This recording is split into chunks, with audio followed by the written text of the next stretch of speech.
Hey there, good Friday morning. Welcome to the weekend.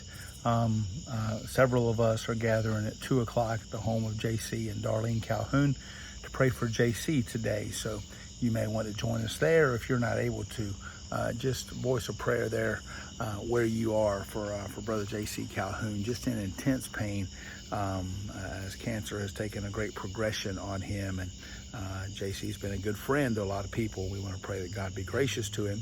Certainly want to keep praying God to heal him. God's able certainly to do that.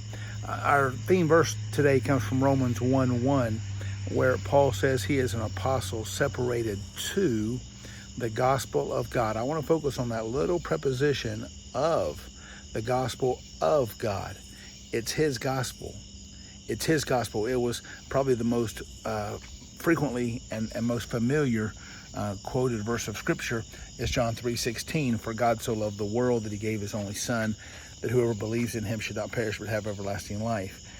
Some smart aleck probably thinks John 11:35 is the most common memorized verse of scripture because it just says Jesus wept. It was far easier for 4th and 5th grade boys to learn than even John 3:16. Nevertheless, Paul is big on the gospel. It is good news. That's the literal understanding of the Greek word euangelion, which is translated gospel in our text. The word gospel occurs in 94 different verses in the Bible. And catch this, 67 of those verses are in Paul's writings. And of course, Romans is a writing of Paul. And I think I counted 17 maybe.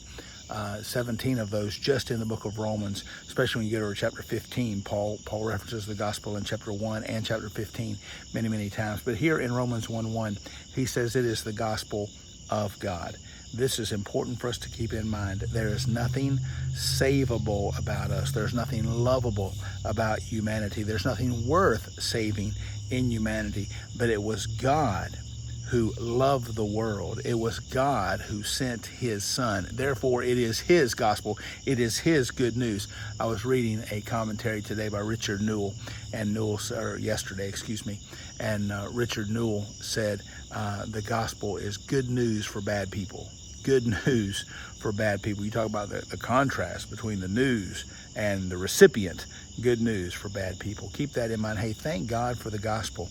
And recognize this. The gospel is the only thing that has the power to change people's lives. Romans chapter 1 is going to be very, very clear in verse 16. It is the power of God into salvation to everyone who believes. So put your faith in the gospel. Have a great day for the glory of God. Have a great weekend, all for his glory. And pray with me for Brother JC. Have a great, great day. God bless.